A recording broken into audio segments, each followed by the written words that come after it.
Assalamualaikum warahmatullahi wabarakatuh dan selamat pagi, siang, sore, malam Pak Alvin. Perkenalkan kami dari kelompok 11. Di sini kami akan memaparkan mengenai Asphalt Mix Production and Placement. Sebelum masuk ke materi, izinkan kami memperkenalkan diri. Pertama dengan saya sendiri Siti Ratu Fania Gobel dan juga dua teman saya yaitu Mahsa Arkanata Putri dan Surya Nur Putra Manalo. Baik, di sini saya akan menjelaskan mengenai aspal mix production. Sebelum masuk ke dalam materi produksi aspal, di sini saya akan terlebih dahulu menjelaskan mengenai keunggulan dari material aspal yang menyebabkan aspal ini banyak digunakan oleh proyek konstruksi. Yang pertama, adaptabilitas, di mana aspal ini mudah menyesuaikan. Misalnya pada proyek jalan, aspal ini bisa menyesuaikan bentuknya sesuai dengan bentuk jalan yang akan diaspal sehingga cocok untuk proses konstruksi yang bertahap. Yang kedua yaitu keberlanjutan, di mana aspal ini mampu mendaur ulang. Misal pada perkerasan jalan yang akan diperbaiki perkerasannya dengan diaspal, maka aspal tersebut akan membantu mendaur ulang perkerasan yang telah ada sebelumnya. Kemudian yang ketiga yaitu fleksibilitas desain, di mana aspal ini bisa menyesuaikan dengan material yang tersedia. Misalnya aspal ini dicampur dengan material-material lokal, maka aspal ini bisa menyesuaikan. Kemudian apa saja sih fungsi dari aspal plant? Jadi aspal plant ini adalah tempat produksinya aspal. Kemudian apa sih gunanya atau fungsinya? Yang pertama, untuk menakar proporsi agregat dan juga semen aspal secara seragam.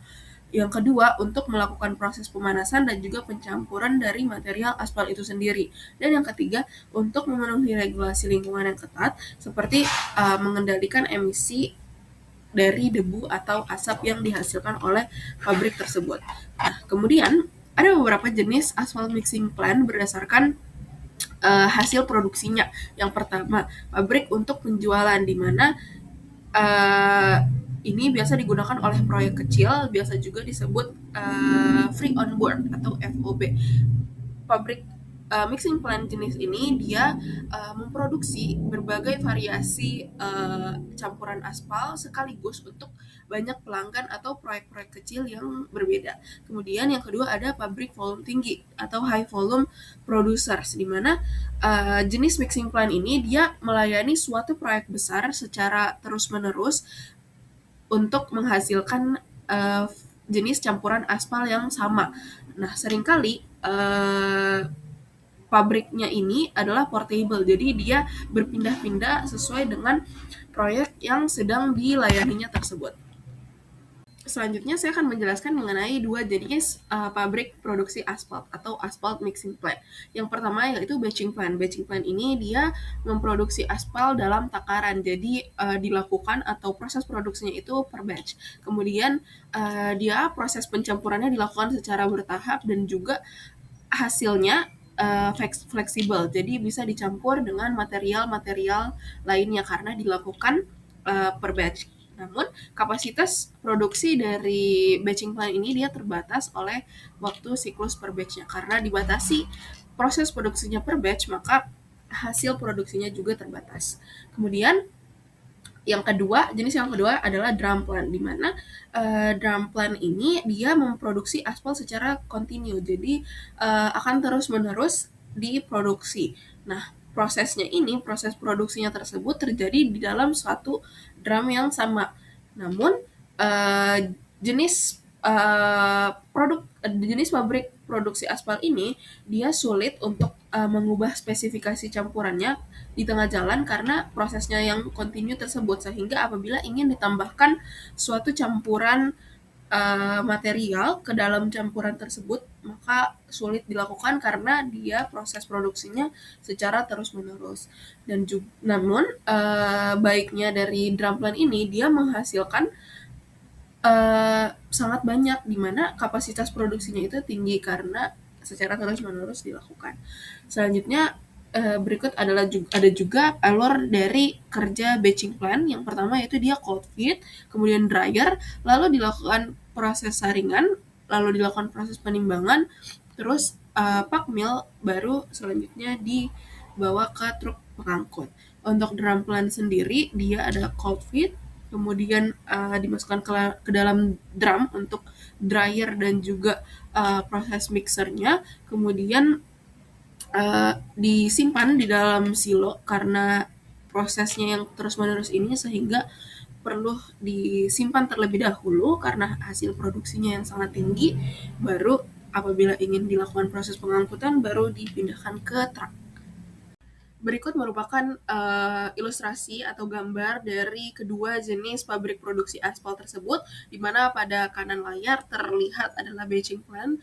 Pada batching plant ini lengkap prosesnya dari awal sampai akhir secara bertahap dan berpindah-pindah. Nah, pada drum plant sendiri, dia prosesnya terjadi di dalam satu drum yang sama.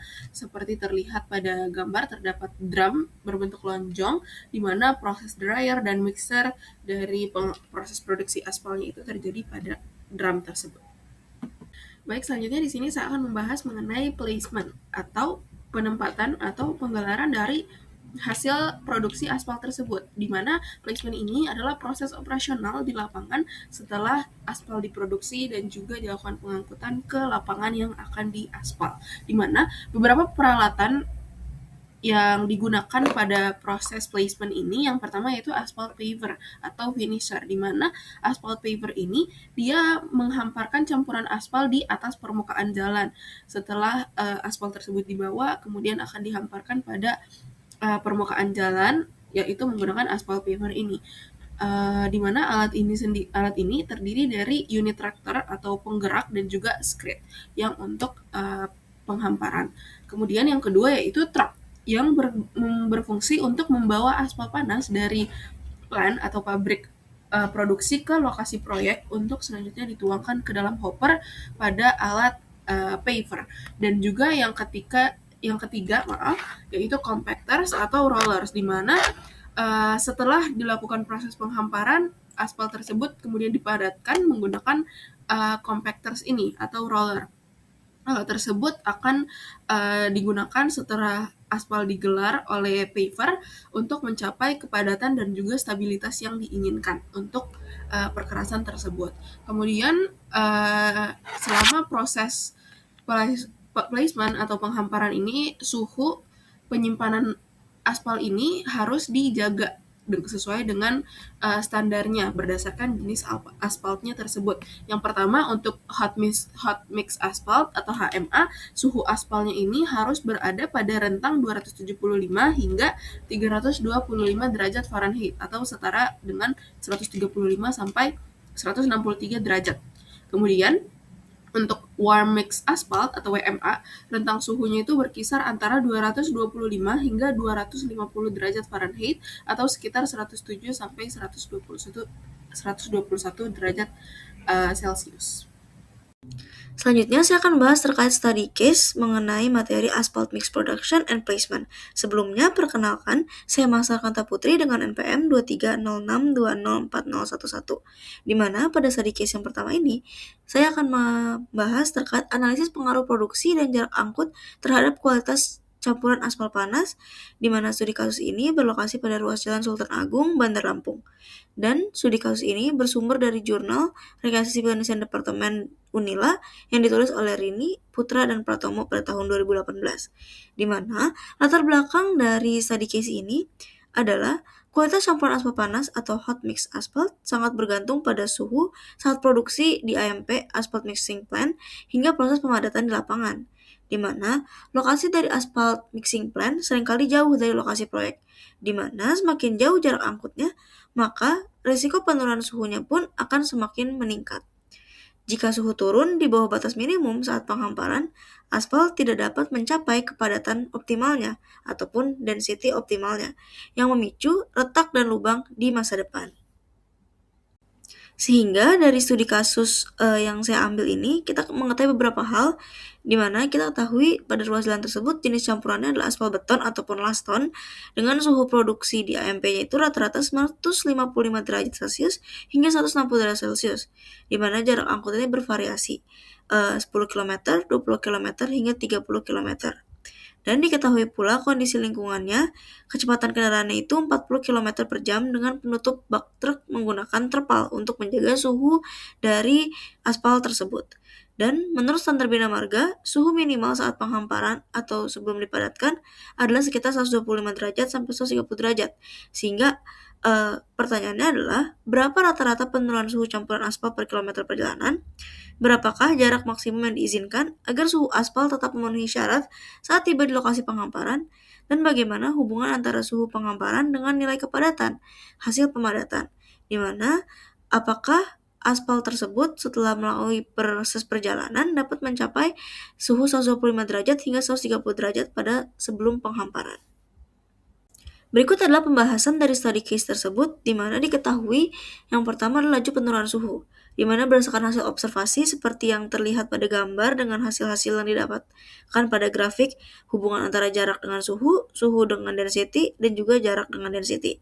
Di mana berdasarkan hasil tersebut, rata-rata suhu turun sebesar 0,5 derajat Celcius hingga 0,8 derajat per kilometer tergantung efektivitas penutupan terpal dan juga kemacetan yang terjadi.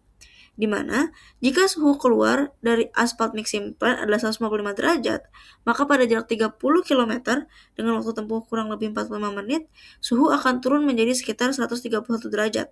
Seperti yang dijelaskan sebelumnya sesuai dengan standar Bina Marga, nilai ini sebetulnya masih aman, tetapi sudah berada di batas kritis dari suhu yang disarankan ketika proses penghamparan. Berikut adalah hubungan suhu dan kepadatan hasil dari studi kasus yang diteliti oleh Rini Putra dan Pratopa tahun 2018, di mana diketahui bahwa suhu tinggi, yaitu lebih dari 125 derajat Celcius, memiliki kepadatan yang dapat mencapai target 98%. Sedangkan pada suhu rendah, yaitu kurang dari 110 derajat Celcius, aspal menjadi kaku, sulit dipadatkan, dan kepadatannya itu turun kurang dari 95%. Sehingga dapat disimpulkan bahwa koordinasi antar aspal finisher di lapangan dan jumlah dump truck sangat penting agar truk tidak menunggu terlalu lama di lokasi yang menyebabkan suhu terus menurun. Selamat siang Pak Alvin dan teman-teman semua. Perkenalkan nama saya Surya Putra Lalu. Di sini akan membahas mengenai study case kedua, di mana ini diambil dari hasil Trase Jalan Raya PJR 2, salah satu teman saya yang digunakan di diskusi kelas sebelumnya. Di sini saya akan menjelaskan terlebih dahulu latar belakang dan skenario proyeknya. Di sini proyek merupakan pembangunan pertahanan jalan raya pada segmen Pangkalan Prinsip Pekanbaru Kabupaten Pelalawan Riau. Dengan status proyek saat ini adalah tahap transisi dari penyelesaian desain geometrik menuju tahap pelaksanaan konstruksi pergerakan lentur atau flexible pavement, dengan tujuan untuk mengoptimalisasi manajemen alat berat melalui sinkronisasi antara produksi hot mix aspal dengan pengangkutan hingga penghamparannya di lapangan. Untuk skenario pelaksanaannya seperti sudah dijelaskan sebelumnya, ini menggunakan material aspal campuran panas atau hot mix aspal. Untuk penerapan metodenya ini diambil dari bab 14 Purifoy untuk memastikan operasi alat berjalan kontinu tanpa henti.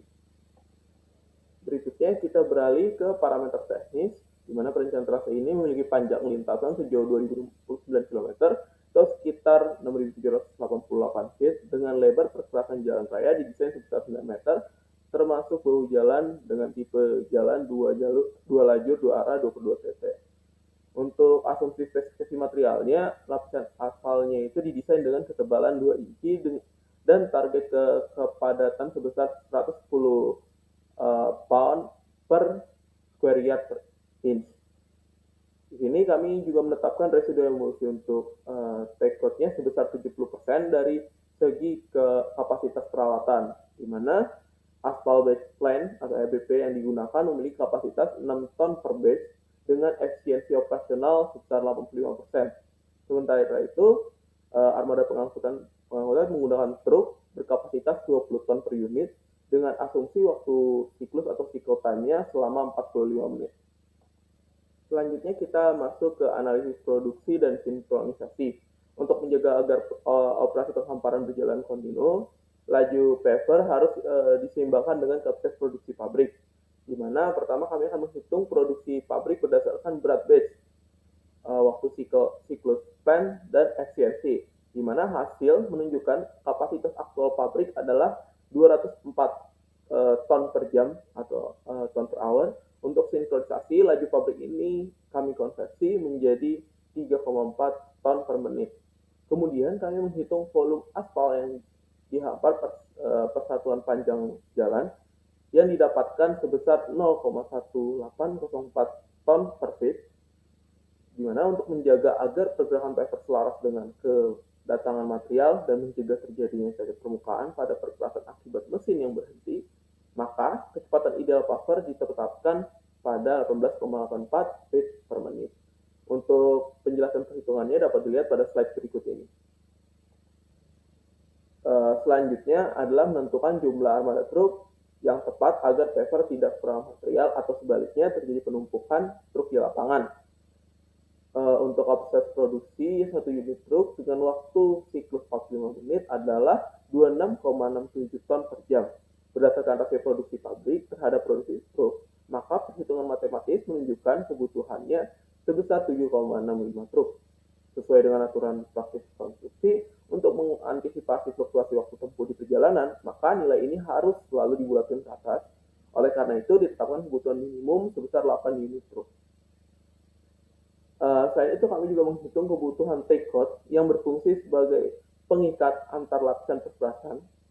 Karena cairan emulsi pada umumnya memiliki kandungan air, maka tingkat aplikasi aspal perlu disesuaikan agar mencapai residu aspal yang tepat dengan luas area 22.249,5 square yard dan kebutuhan aspal cair residu sebesar 1.112,5 galon, serta memperhitungkan kadar aspal murni dalam emulsi yang hanya 70%.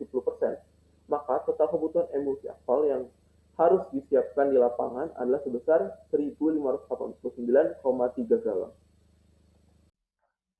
Oke, lanjut ke tahap terakhir, di mana ini merupakan pemadatan aspal yang umumnya dibagi menjadi 3 tahapan berbeda secara berurutan. Yang pertama itu ada breakdown rolling, ini dilakukan tepat di belakang paver saat suhu aspal masih tinggi.